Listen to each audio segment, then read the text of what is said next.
quench without freezing. Yeah, isn't that amazing? We are back live, the Christmas holiday edition of the Dinko Gridiron Show. Good to be back. Good to be back. Grayson Nolette, I'm John Piper. We'll give you guys a little time to share the stream out. And podcast listeners, thank you so much for being a part of Season 4. And it's hard to believe we're winding down the Texas high school football season, Grayson. I know. We're down to just 3 teams today. One of them, amazingly, is the Argyle Eagles with their 4A Division I state championship run with an amazing 21 or 24 win over the Lindale Eagles. Nonetheless, yeah, that's kind of the focal point for today's show. It's going to be a lot of fun to talk about them, talk about that championship. Hey, a lot of folks are maybe off work this week, maybe getting some final Christmas presents under the tree. Gearing up. Hey, I think it's probably too late to order some Suckle Busters, but hey, Grayson, hold up that Suckle Busters real quick. Maybe we should give away a gift pack for maybe after Christmas. Here it is. Here it is. It's up front. Yeah, maybe we should give away a Suckle Busters gift pack today. What do you think? Got them on deck. Might as well give them on out. Yeah, and text the word DINTCO to 214-416-9771. Become part of our community. We can text out special news, information about Gridiron Players of the Week. Some of our partners will offer up special promotions that we can share with you as well. So we're going to have some live guests join us as well. Some members of the Argyle Eagles state championship football team will be joining us here a little later in the show. So you want to stay tuned for that. And it should be a great show, Grayson. Yeah, first opportunity that we've been able to bring a couple of players on the show this season. John, normally they got to focus on school and studying, and some of them got to focus on college applications and all that kind of stuff. So we don't want to get in their ear too much throughout the middle of the season. But the Argyle Eagles, they finished up 16-0, state champions, 4A Division I. These kids, I'm sure they're excited to come on here and talk to us, these young men, about this incredible season that they've had. It's going to be a great show. I'm excited to be back after a couple weeks off. Yeah, it's going to be good. I just posted in the comments. Let us know where you're tuning in from. We always like to hear from you. And, man, I hope I didn't make another boo-boo. I didn't check the audio again. I just checked it. We're sounding good. Okay. Yeah, I think it defaulted. We're actually technically very savvy, but, man, I've been tuning into like some national broadcasts, Grayson, even the national news. They have technical issues getting on the air because a lot of them are broadcasting kind of like we are from remote locations and in their home studios. So yeah, and 2020 rules out here obviously don't make it easier for basically anybody who's working with the UIL or in the playoffs and stuff. So yeah, I'm double checking our audio is connected to the right source. The fact that honestly we've made it through 4A though, and we have 4A state champions, really makes me feel confident about the rest of the playoffs with 5A and 6A. We've got a little Christmas music going on in the background. Of course, it's royalty-free, so we don't get in Facebook or YouTube jail. But, hey, share out the broadcast. Thank you so much for being a part of the Dinko Gridiron Show for Season 4. And, Grayson, man, I've said it to you before. I'll say it again. You've done a great job in your first season joining me here. And, man, you've had a busy year doing the play-by-play for the Louisville Fighting Farmers, and you're doing some playoff games. Yep. So, an exciting season for you. Yeah, I've been keeping myself busy. I mean, I was in Shreveport, Louisiana, calling state championships for swimming in Louisiana. I actually just worked with a different company calling some hockey games on Monday. Really? Yeah, I called a couple of hockey games on Monday morning for the North American Prospects Hockey League. A lot of the top, a lot of the top high school hockey prospects in the country. So I called some teams from Canada. There was a couple teams from Arizona, New Hampshire.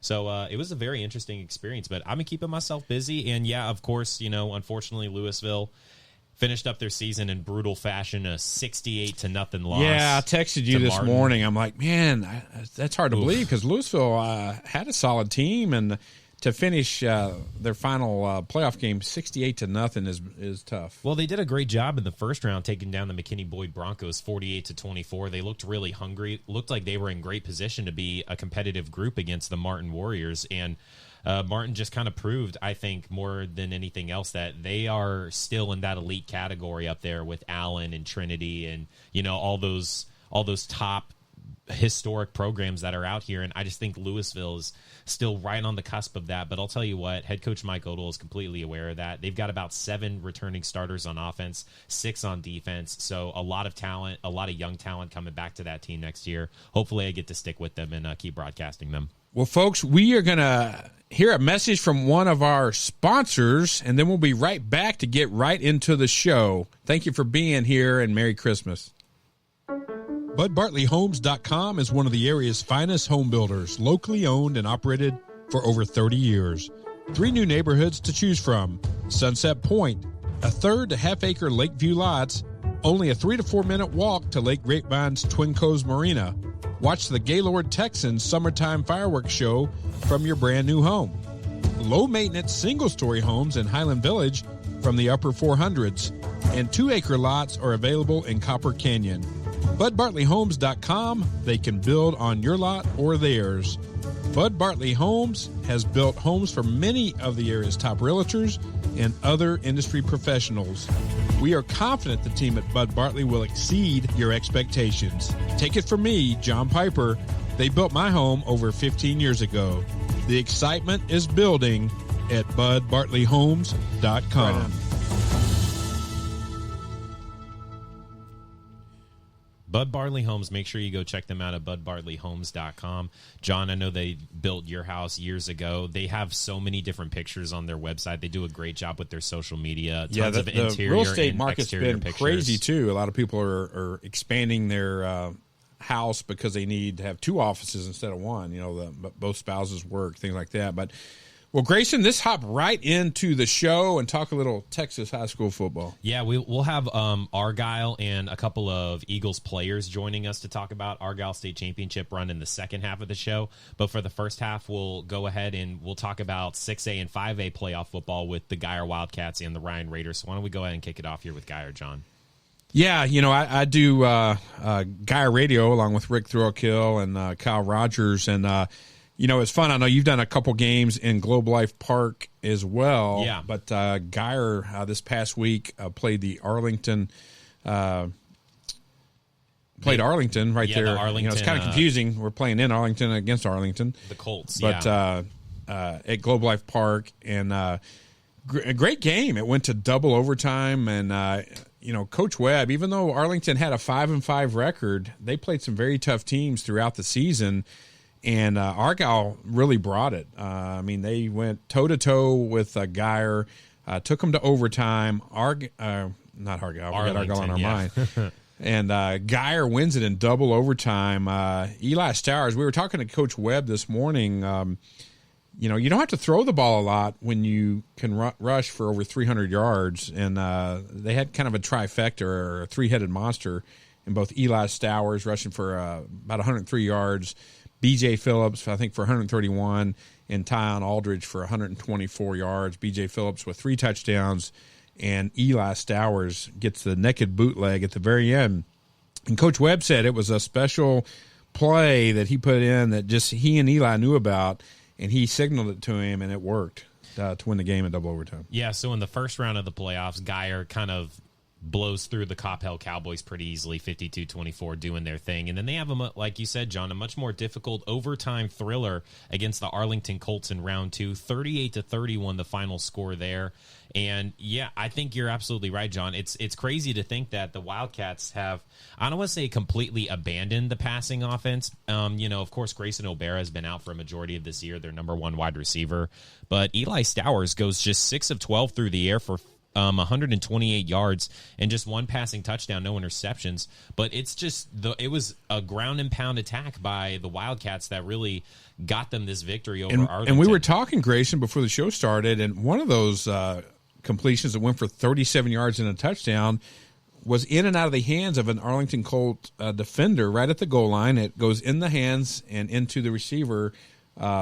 Bryce and Rick. Yeah, you could have said easily that one touchdown on the night passing for Eli Stowers would have been a pretty costly interception at that. So, again, not to discredit Eli here in his passing game, but it's just really been the running offensive Geyer that's been the dominant force. As you said, John, B.J. Phillips has been the star, both against Coppell. He was the star too. He had over 200 yards rushing and 3 touchdowns against Coppell in round 1, and in round 2, he goes 34 carries for 131 yards and 3 more rushing touchdowns against the Arlington Colts. Tyon Aldridge, 124 yards rushing, and then Eli Stowers has almost more rushing yards than he does passing. He ended the night against Arlington, 15 carries, 103 yards, and as you said, that touchdown that he had there with Rodney Webb and company. Yeah, that RPO offense, they run at Mach 1 speed. They just hurry up offense. I'm not sure how many plays from scrimmage Geyer had, but it gives Eli Stowers a chance. He gets that defense a little off balance, catching their breath. It goes at like 6'3", 210, 15 pounds. He can run like a deer. Yeah, and of course, it's great to have a dominant offensive line as well, which Geyer has one of the best in 6A, several D1 guys on that offensive line for the Wildcats, and I think they certainly deserve a ton of credit. B.J. Phillips was a decent weapon, I feel like, in the first half of the season, but he's really turned it on near their last couple of games of the regular season, and of course, 3 touchdowns in each of their first 2 playoff games. B.J. Phillips has been a whole nother type of weapon that I feel like Rodney Webb has just really begun to utilize here in this back half of the season, and I think it's really done well for the Wildcats, that ground and pound and a strong defense as well that they bring to the table, even without Deuce Harmon out there in the secondary. Yeah. Hey, Grayson, we got quite a few people popping in here, so to kind of reset things, if you could hold up that Suckle Busters. I'm kind of in the gift-giving mood. Sure. Here it is, Christmas. So it's the holiday season. If you'll type in just comments, just type in Suckle Busters in the comments. We'll do a drawing for one of these gift packages, and we'll mail it to you. You'll get it probably a little after Christmas. But some of you may be getting a new smoker, a new gas grill for Christmas, and Suckle Busters. I'm going to be doing a couple briskets over the holidays, and I know. Unfortunately, I think you're staying here and not being able to be with family at Christmas as well. Yeah, right? my fiance and I, we're just going to have a little quiet Christmas at our home in Carrollton, and it should be a really nice time. We've been really busy for Thanksgiving and the holidays, so we just kind of wanted to have a Christmas with just her and I. So it should be really nice, though. We got some people, Ron Rogers, I'm here for Suckle Busters. Yeah, of course. Got some, there's a beef rub, a chicken rub, and a pork rib rub in this package. So if you like maybe just pork or just ribs or just beef, you got all the options here. So covering all the bases. Great time of year to be Busters. smoking some meats, and I've enjoyed it. I was late to the game, and that's one reason we talk about Suckle Busters. I just got a smoker about 3 or 4 months ago. Yeah, and, I've been in Texas 23 years too. and just got into it, and I really enjoy it. And so you'll see some pictures on our social media once I get that brisket going. And since you're going to be local, maybe I'll bring you a pound or two. You can of the bring brisket. me whatever the heck you want if you're cooking barbecue. We'll feed Grayson some brisket here over the holidays. So. Man, Geyer, one of the storylines, too, there, Grayson, is they've got their offensive line back, some big boys. Geyer's known to have a big offensive line each and every season. And for the first time, really the last 2 weeks, they've had everybody back healthy. They've been nursing some injuries. Knox Boyd. We knew Knox Boyd had been out for a little bit. He's back. And so he's obviously a focal point of that offensive line. I just think that they deserve a ton of credit, especially with the way that Geyer's run game has been playing. And, running a hurry-up offense, as you mentioned, John, that doesn't just wear out the defense. That wears out that offensive line, too, having to keep up with all these speedy players, in these weapons that they've got in the run game. But huge credit to the big uglies of the Wildcats. They've done an amazing job of blocking for Eli Stowers and B.J. Phillips. And their defense as well has really kept them in a lot of these games. Now, Arlington may have taken Geyer to overtime, but the Wildcats' next matchup is actually going to be the 6-4 Abilene Eagles. That's going to be on the 26th, the day after Christmas, this Saturday. They're going to be playing at 3:15 at Globe Life Park. I actually think that this is a much better matchup for Geyer than Arlington. I think the Colts are a little bit better of a club than the Abilene Eagles are. Of course, Abilene has certainly had to fight their way to get to this spot. I just think with this ground and pound game, the way that Geyer's been wearing teams down with this strong run game and defense, I do like the Wildcats here in this one at Globe Life. I tell you, one of the players that has really stepped up due to some injuries on the defensive side, Marquand Pope for the Geyer Wildcats, playing big. And if they're going to have Fugate back, he's a Florida State commit. Coach Webb has said he's been practicing this week and he'll be back. So that'll button up and shore up some things on the defensive side for Geyer. I did get a chance to visit with Coach Fullen, head coach of Abilene, this week. And he's been with the program for 20 years, Grayson. Wow. You see a lot of that in these smaller towns. I call it Friday night light towns. Yeah, I mean, Martin's head coach, when I called that game, I was like, he'd been there for, I think, 15 or 16 Well, he years, hadn't been the head coach for 20 years, but he's been part of the program. Right. He got named the head That's coach crazy. in 2019. Still, to be with the same school for that long is so impressive. And one of the storylines, there's all kinds of unique storylines in the playoffs, but Coach Fullen's battling colon cancer. So he's going through treatment each and every week. And, boy, you're talking about the kid's really got something to play for. So that's one of the storylines. Coach Webb knows him well, being part of the Texas High School Football Coaches Association.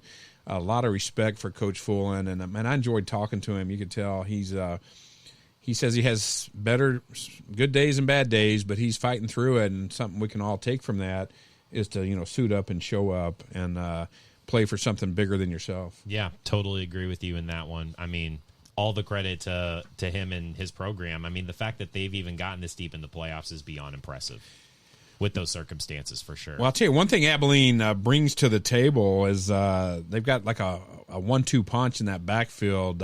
Coach Fulham calls him Thunder and Lightning, and Fonzo Dotson.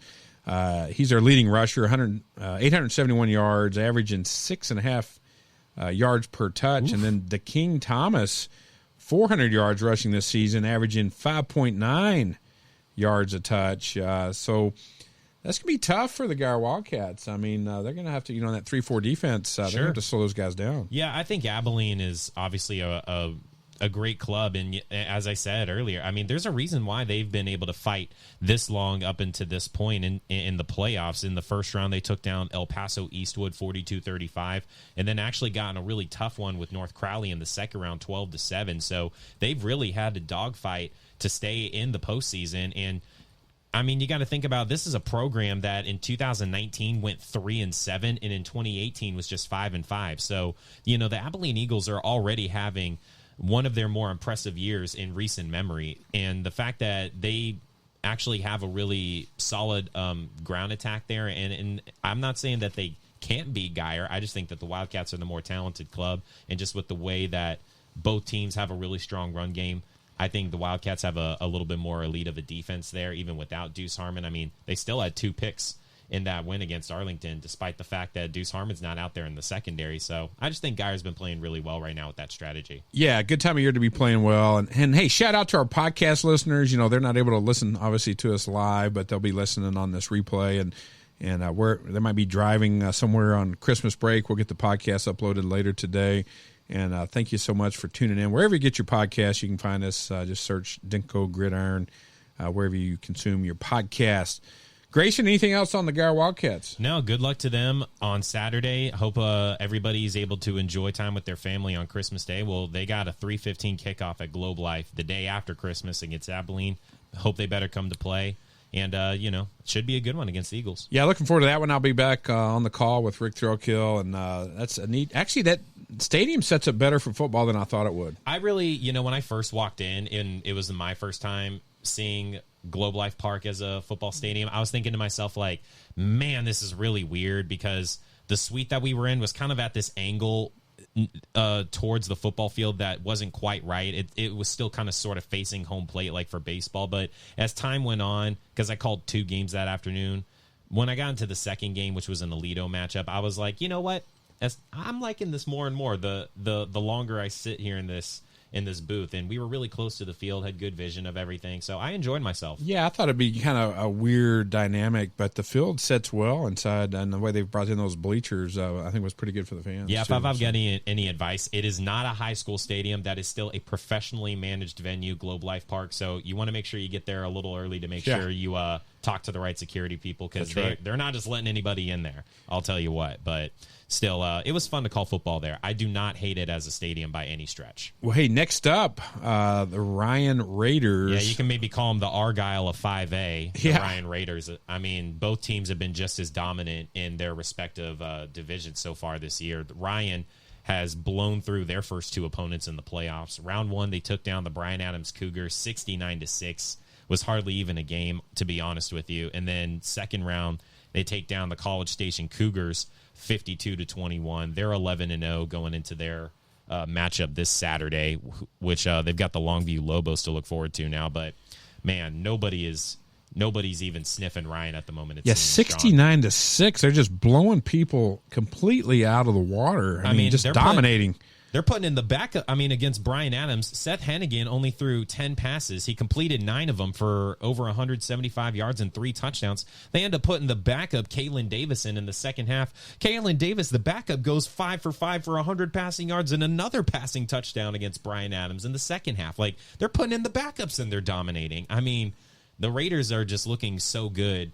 Even their, like I said, their backups and their second guys, they're just so deep. Like, it's relentless. Yeah, and I believe everyone's healthy for Ryan. You know, that is always a storyline this deep into the season, is injuries, and I'm not aware of any major injuries to the Ryan those starters. Yeah, you know, and I completely agree with you, first of all. And I think it's just the fact that I think that the leaders of this year's team are really just the right players. You know, in years past, when you had Spencer Sanders and Gabriel Douglas was a wide receiver that was supposed to go to Texas Tech. He was the number 1 receiver for Ryan for a while. He's kind of a hot-headed guy. He didn't really represent, I feel like, what Dave Hennigan likes to do with that program. And now I feel like, you know, you've had some of those guys move on. And this year's club with Seth Hennigan at quarterback, Dave Hennigan, his dad, the head coach, Kiori and Caleb Hicks at running back, you know, Billy Bowman Jr. and Jatavian Sanders playing on both sides of the ball, D1 commits. Like, I just think that this is the right team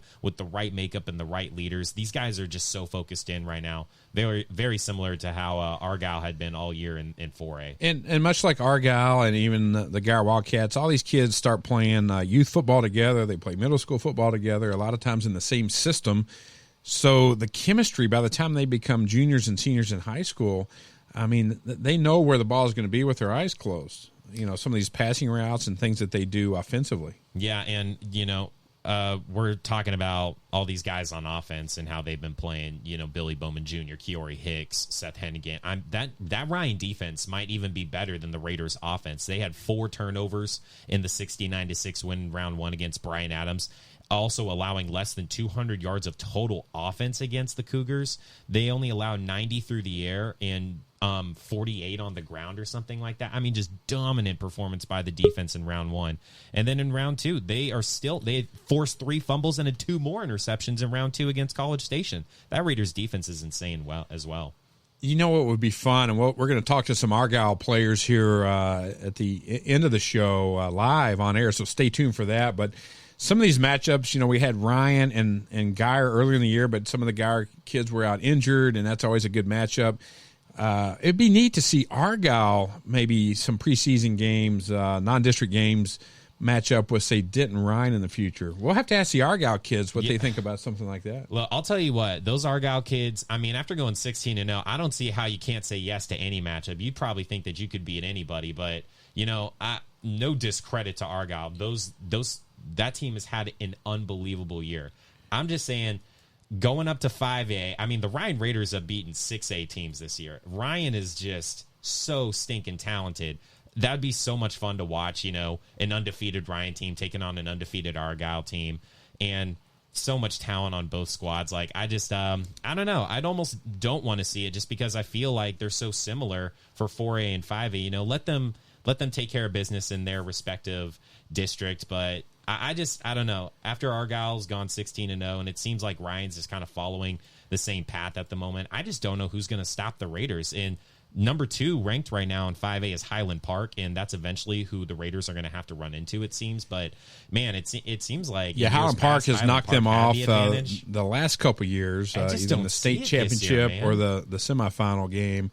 And that's always kind of their arch nemesis when it comes to the postseason. Yeah, Waco La Vega to Argyle is sort of what Highland Park has been to Denton Ryan. And I think that's really big for Ryan this week because they're taking on a 9-2 Longview team, the Lobos, at Mesquite Memorial Stadium on Saturday. They've got a 2:00 kickoff for that one.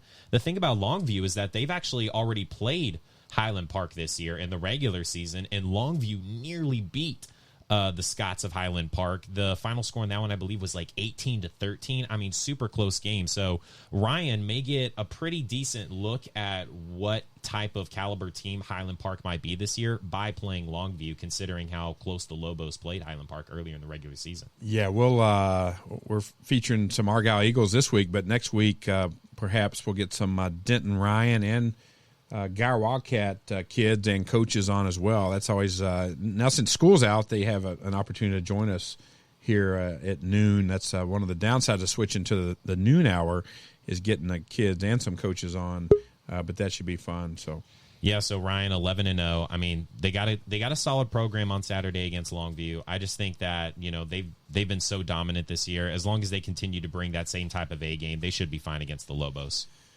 Well, man, the Lobos, a great brand of football. You see any way the Lobos can knock off the Ryan Raiders? I think that when you're playing teams like this, when you're playing an Argyle, when you're playing a Ryan, when you're playing an SEC Alabama-like team in college football, the way you beat those teams is by forcing them to make mistakes and making as many mistakes as possible, and you, in the meantime, have to do the exact opposite, which is borderline on playing perfect football. And that's really what Longview is going to have to do against Ryan. They're going to have to somehow get the Raiders off of their path of domination, force them to make mistakes, and in the meantime, they're going to have to also play perfect football, or else the Raiders are going to go out there and continue to dominate no matter who it is, including Longview.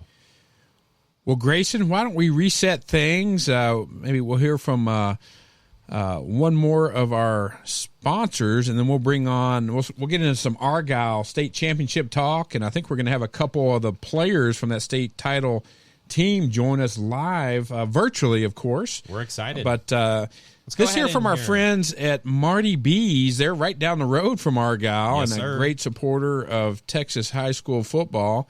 So let me see if I can bring up a little message from our good friend, Marty B.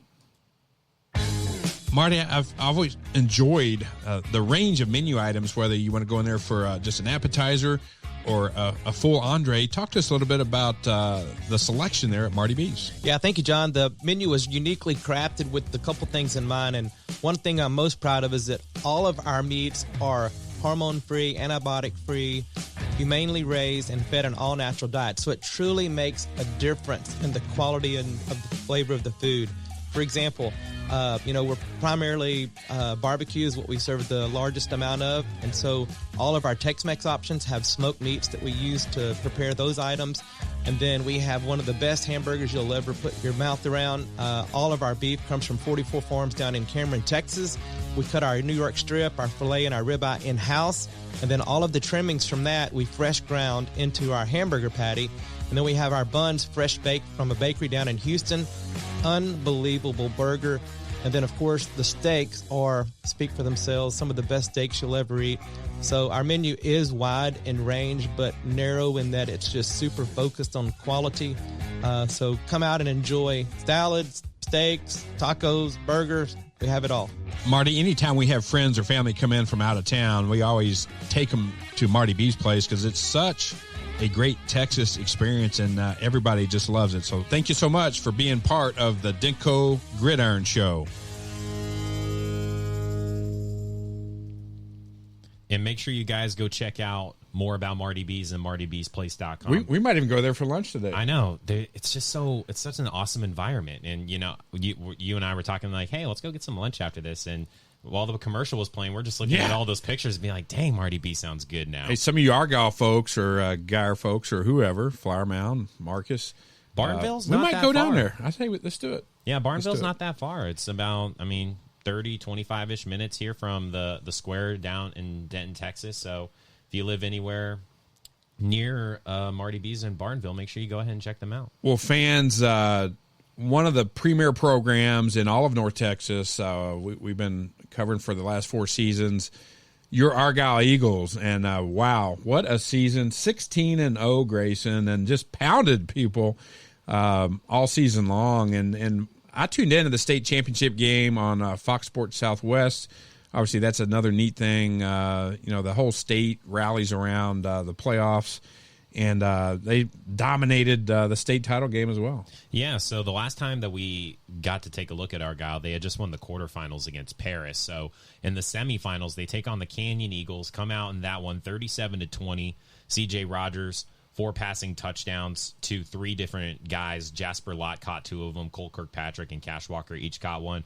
Argyle defense was dominant, 2 interceptions, allowing just 95 yards rushing and 2.3 yards per carry. And then they go in state championship game in Jerry World on national television, or I guess Fox Sports Southwest. Yeah, somewhat national. Yeah, whatever. You know what? It was still an amazing broadcast. It was great to watch, and they dominated. They scored several touchdowns before Lindell even got on the board. Final score is 49-21, and Argyle, with head coach Todd Rogers and company, raised that championship trophy there in AT&T Stadium, and much deserved on both sides of the ball. They were absolutely dominant. Well, hey, speaking of defense, I think we've got a couple of the defensive players on with us here live, and Darren Chappa and Zach Stewart. I'm going to try to bring them on through the miracle of technology. And, a lot of folks, I'll wait till they come on before I mention this, but let's see if we can bring them up. Darren Chappa, welcome to the show. Thanks for having me. Man, and I know you're traveling. Let's go ahead and bring up Zach as well, because we'll talk to both of you guys at the same time. Zach Stewart, how you doing? Good, how are y'all? This is starting to feel like Red Zone we got the triple box going right now. Oh, yeah. You guys have been able to tune in and listen before we brought you on. Man, a lot of excitement around the season, and we mentioned it in some pre-show preparation. Defense wins championships. Aaron's traveling around for the holidays right now. Zach, you staying home for Christmas? Yes, sir. Wi-Fi is projected. Now, Zach, why don't we go ahead and just talk a little bit about this Argyle defense? I mean, obviously, going 16-0, that doesn't just all go on the offensive shoulders of, CJ and all those guys. I mean, y'all obviously had to do your due diligence this season. I mean, you only got scored on 3 times in the fourth quarter all season. I mean, that was a mind-boggling stat that I saw during my research of just, getting prepared for today's show for you guys. I mean, what has y'all's mentality been throughout the whole year? I know sometimes, the defense units kind of got a couple of goals, a couple of key factors, or maybe even some phrases that, you like to live off of. What's kind of the defense been flourishing off of? What's been y'all's message to each other throughout the year, and how have y'all been able to just stay so consistently dominant here in 2020? We wanted to, get to the football as a whole team, make group tackles, not just have, like last year we had a lot of solo tackles, stuff in space, and we wanted to have everybody around the football this year and play with an edge and then start fast. And I think we did that all year and keep our foot on the pedal when we got teams where we wanted them. Yeah, it seemed like you guys definitely had your foot on the gas a lot of the time. I mean, even on the defensive side of the ball, like I said there, just getting scored on so few times in the fourth quarter. It's not just about, like you said, starting fast, but man, to stay that consistent through all 4 quarters and not get fatigued like that. What do you think the key was to that kind of stat line there? Do you think it was a depth thing? Did you guys just have so many different players that were able to sub in throughout the game? Was that just a determination factor? Was it maybe the scores and the blowouts kind of helping you guys with maybe the second half of those games slowing down a little bit, or maybe just a combination of all those things? Hey, Zach, but before you answer that, we're going to try to bring Darren Chappa back in. I think he's got his audio stuff. Darren, how you doing? I'm doing good. Can you hear us now? I can. And Darren is traveling. He's gracious enough to join us while he's traveling for Christmas. So 2 of the defensive, Zach's a defensive captain, Darren an accountability captain. We'll talk a little bit about that here in a minute, but I don't know if you heard that question, Darren. Yeah, but why don't I, Darren, recap it, and we'll get some feedback from both these defensive starters. Yeah, Darren, I was just asking Zach, about what some of y'all's key factors have been on the defensive side of the ball this year. He mentioned, gang tackles, getting to the ball as a team, playing fast, keeping your foot on the gas, love all of that. And I was just throwing at him, it's crazy to see this stat of, you only got scored on 3 times in the fourth quarter all season. It's not just about starting fast. It's also about finishing strong. How were you guys able to finish so strong like that and, keep that foot on the gas on defense in the fourth quarter, despite maybe being tired or fatigued like that? I mean, most of the time we weren't really tired because we have a great rotation and we have trust in everyone on the defense. I mean, it shows when you have first and second string guys that can go. And I mean, it even shows in our district awards. All 3 starting TNT got first team all district, and then even saw the second team get honorable mention on our district honors. I mean, it shows when we have more than 3 people that can go at one position. So, well, Darren, this season you had 72 tackles, 10 tackles for losses, 2 sacks. You were named first team all district, and I will ask you now. One thing that Coach Rogers does, and I really applaud this, is he has accountability captains that really kind of take some freshmen, sophomore, and juniors under your belt, and some other seniors, and it really played a big role during the COVID where you were off campus. Talk to us a little bit about the accountability challenge and what that is involved with. Well, the accountability challenge is just to keep everyone in line and just make sure we don't get off task and prepare us for next season. And I think it really helped with COVID because we already had a line of communication with our teams, and it wasn't just something that we wanted to do to keep our team together. It's something we needed to do, like a job. So it kept us in line, and it pushed us harder and harder, which, I mean, shows in the end when we're getting a gold medal around our necks. And Zach, over to you. You were a team captain, state championship game MVP. Congratulations. First team all district. You led the team in tackles with 104 all season long. I'll ask you both right now, is it true that defense wins championships? We're going to talk to one of your offensive cohorts here in just a little bit, but what are your thoughts on how the defense played all year long and what it meant for the Argyle Eagles? I think defense wins championships, and because I think we gave offense the confidence to know that we'll keep them in the game. I mean, they know our offense can score no matter what, but they know if they need to get out of a bind, we're there to save them. So, Zach, what are your thoughts? I think it's nice for our offense to know that they only have to score a couple of times, which obviously they could score a lot more than that, which they showed this year. They only had to score a couple of times because they knew we could get the stops, and I think that's big for the whole team. Yeah, Zach, like John mentioned, you got defensive player of the game or defensive MVP, whatever you want to call it there in the state championship game. I mean, impressive performance for you, leading the team in tackles all season. Seemed like you really held that mark for yourself, even there in Jerry World in front of the big lights. What did it mean for you to win defensive MVP, for you to finish not just the season but your career off with Argyle in that fashion? And did you even expect yourself to get it? Did you think that maybe one of your other teammates was going to get it? How surprised were you? I was actually pretty surprised. I kind of thought, either Darren, Ty, or Chase was going to get it because they played tremendous the whole game. And no, but it means a lot.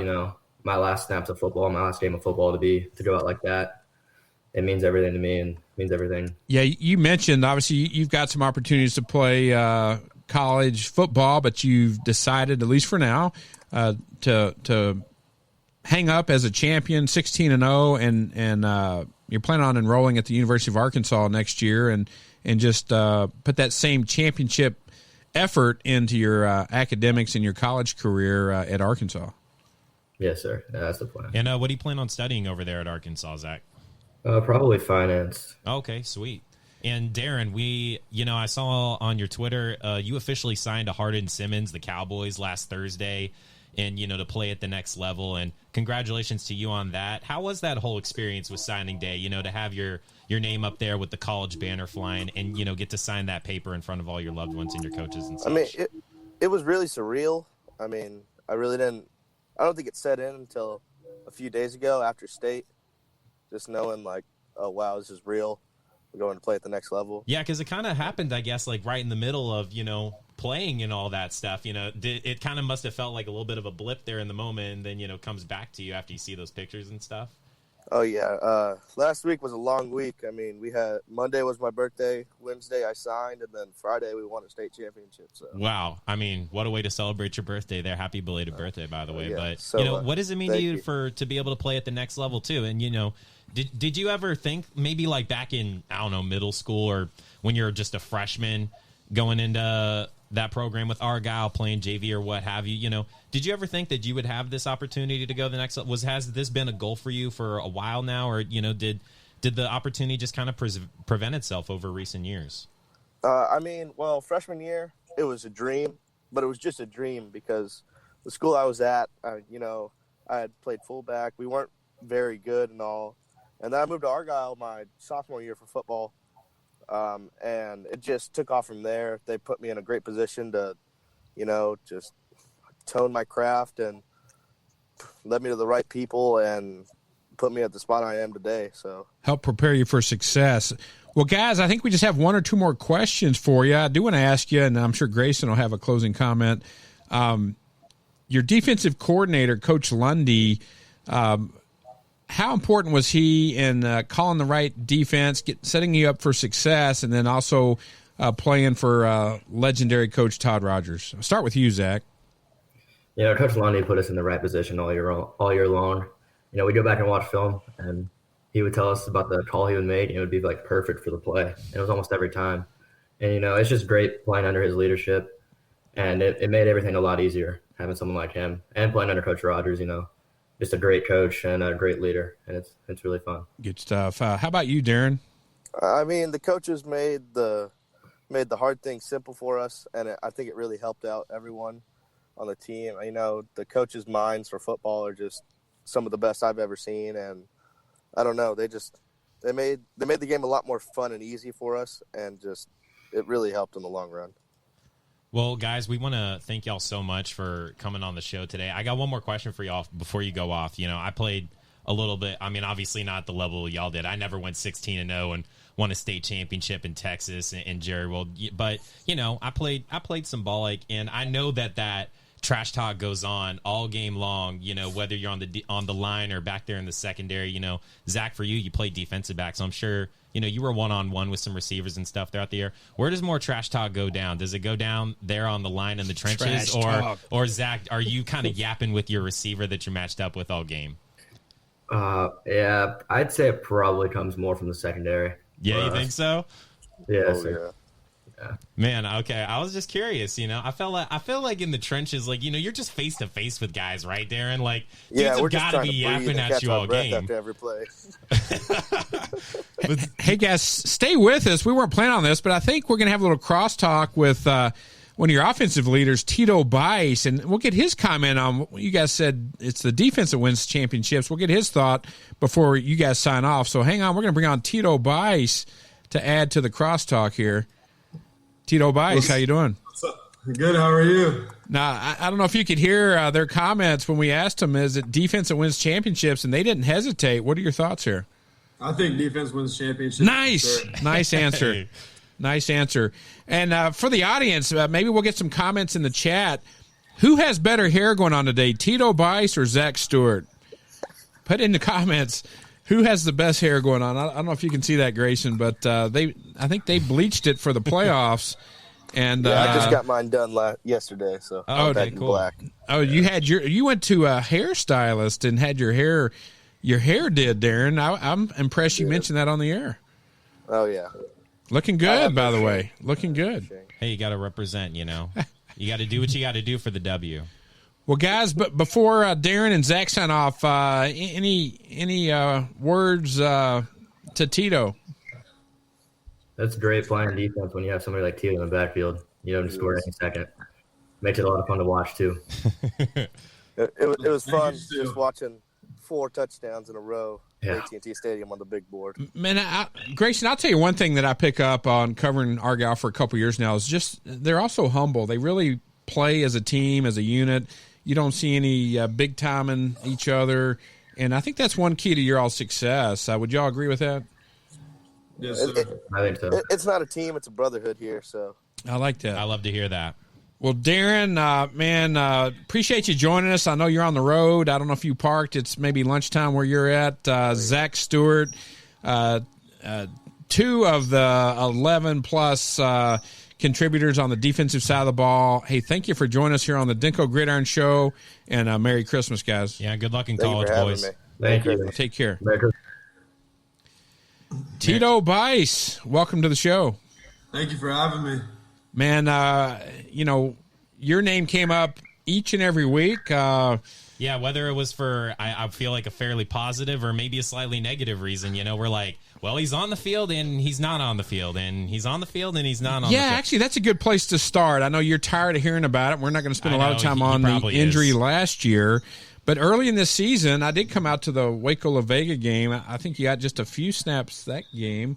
But early in the year, you were getting very limited snaps. Was that partly by design, or did you have a slight – you can talk about it now, no more games this year. Did you have a slight re-injury of the leg there?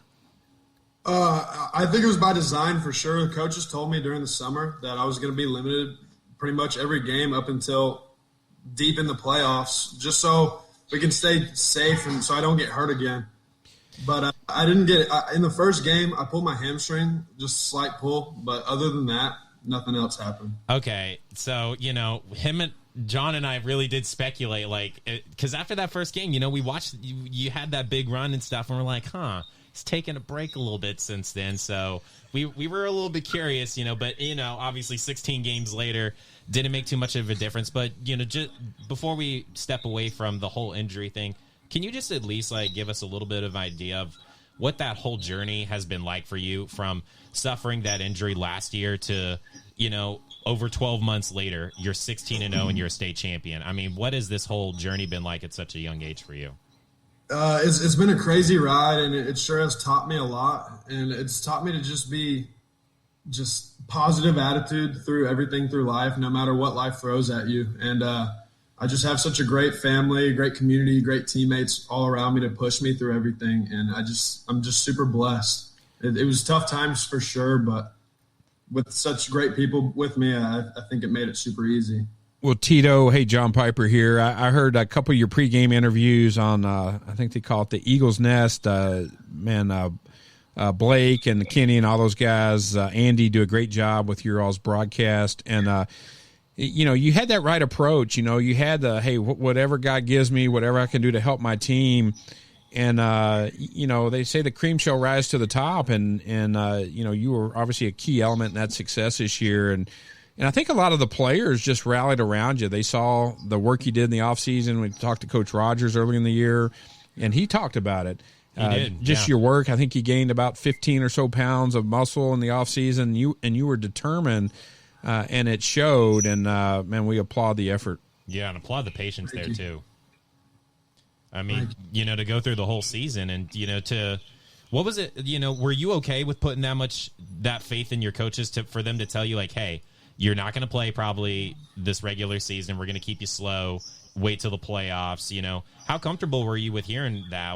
Did you have all the confidence in your coaches to make the right decision there for you? I had 100% confidence in my coaches. They're the best coaches I've ever been a part of, best coaches I've ever even heard of. So I just trust them with whatever they say, and I'm cool. I'm cool with whatever they needed to do for. Yeah, well, I good on you there, man. I mean, that takes a lot of guts to put your future, put your faith in others, and obviously it's worked out pretty well up to this point, being undefeated. So let me ask you this question: at this point, when did you know that this team this year, being a senior, was the team, the championship team? Was it before you guys even took the field in game one where you're like, yeah, we can win the whole thing? Or did it maybe just take you a couple weeks to convince yourself all right, we've got what it takes to do this thing?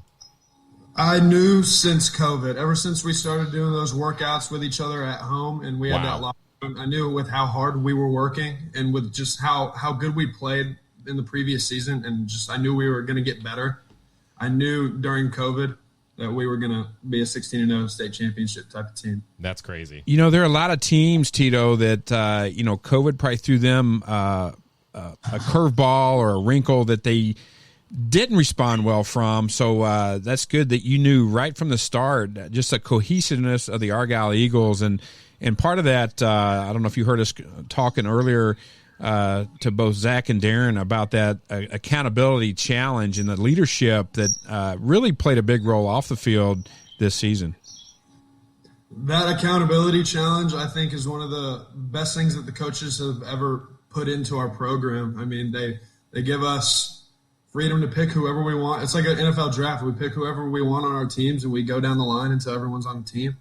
And we just try to get as many points, and we just compete. It teaches us how to compete. It makes sure we're all getting better and working out. So I think that really helps us throughout everything.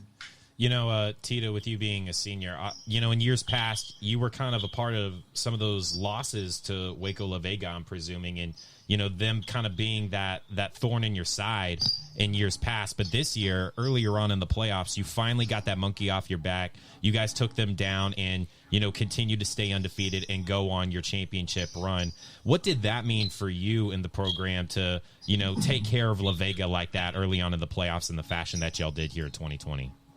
I thought it was awesome. We came into that Monday before the game. Coach Bachtel came into the room and he was like, "Let's just do what we usually do. We're powerful enough to stop them on defense, and we sure can score points." So he came up with a great game plan, and after we executed everything and we ended up with the win, I just thought it was amazing. Everybody was super, super pumped, and but at the same time, job wasn't finished, and our job wasn't to beat Waco to win the state championship. Well, Tito, Coach Rogers is kind of the offensive genius, there at Argyle, and you've had a chance to groom your skills and under his leadership. What was it like to play for Coach Rogers? And now, since you don't have to report to any more practices, any unique stories you can share here on the air about Coach Rogers? Coach Rogers is a very important man to me. He's helped me with everything throughout life to make me become a better person, better football player, better teammate, just better everything. He's, like you said, he's an offensive genius. He's a defensive genius. He has, I don't even know how many wins he has. He has a ton. And I just think with him coaching everybody on the team, it just makes us that much better, and it gives us that much of an edge. And Tito, I know you're not really committed anywhere at this time, but what's the goal here now? What are the future plans for Mr. Byce going into the next level? My future plans are to just kind of wait it out right now. I'm gonna for sure play at the next level. I have a couple opportunities. Yeah, we know you got some opportunities. We're hey Tito, we're looking for something a little juicy here. Do you have a date set down one or thing. anything? One thing doing live TV is it'd be a good place to announce it. Just go ahead and announce it right here on the Dinko Gridiron Show where you're going to play. I don't really have an announcement for that yet. Gotcha. I'm still just waiting myself to see. Okay, well, when you get ready, holler back at us, and we'll help you share that message if that's good for you. I will. Well, hey, Tito, we appreciate you for coming out here and being on the show with us today. I mean, incredible journey for you and your teammates, 16-0. State championship, and we said that Zach got defensive player of the game. Well, you got offensive player of the game, so congratulations to you on that as well. I just got to ask, what was it like seeing a couple of those touchdown replays on that big old replay board there? Yeah, that was the first time you got to play in AT&T, I believe, right? Yes, sir. I've only been in there to watch a couple games, but I thought it was awesome. Like just looking up and I just see that huge screen. I mean, I've never seen anything like that in my life, and it was pretty awesome to see myself and my team up there. Well, Tito, any final messages to the, Argyle is a community. It's a true Friday Night Light town. Any final message you'd like to share with the Argyle community, your teammates, your coaches right here as we go into Christmas and the New Year? I just want to say thank you to everybody who's been behind us this whole time and who's supported us. I love my teammates, love my coaches, love my family. I love this community. And just thank you to everybody who's helped us. And thank you. Well, Tito, again, thank you so much for coming on the show. Happy holidays, and we hope you have a great Christmas. Merry Christmas, y'all. Thanks, Tito. Good talking to you, buddy. Tito Safe Byce, trails. the star running back of the Argyle Eagles right there. State good championship, stuff, man. We had offensive MVP. 3 Argyle Eagles on. That was great. Darren was traveling. Hey, just like you learned on the football field, he had a couple technical challenges, but didn't give up, and he hung in there, and he came back on, and man, that was a fun. That's why we do the show, is to showcase the players, the local players here in Denton County, and there's a lot more we could have had on, but those three are definitely big-time contributors to Argyle Eagles' success. Yeah, and I'm especially glad that we got Zach and Tito on. I mean, they were the offensive and defensive MVPs of that state championship game, and they certainly deserved it. Great performances by them and by Darren as well, who's going to get to play at the next level along with Tito. I mean, I don't think they're going to the same place, but I think Todd Johnson's putting on here. I think they're pictures of goats, like greatest of all time. I can't tell. There's like an emoji on here. Can you tell?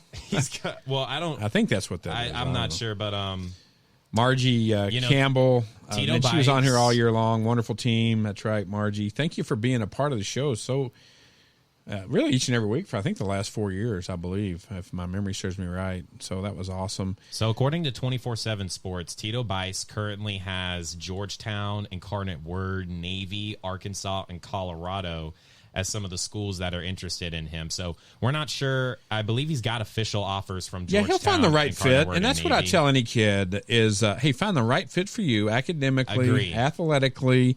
It's not all about just playing right away, but has to be a good fit. Their program, your style of play. But most importantly, it has to be a good academic fit because that's what it all boils down to. Building that foundation academically, whatever you do in life will be so important. So great having all of them on the show. Can't wait to see Tito and Darren play at the next level. And of course, shouts out to Zach and his endeavors over at Arkansas as well. Best of luck to all three of them. Well, hey, podcast listeners, folks on YouTube, Facebook, Twitter, Periscope, thank you so much for being a part of this show. Share it out. I know we'll have a ton of people watch this on the replay throughout the holidays. So we're going to end like we always do with a short video. And you guys have a Merry Christmas, and we'll plan on being back here next Wednesday in the new year to talk some more Texas high school football. Grayson Nolette, man, Merry Christmas. Happy holidays, everyone.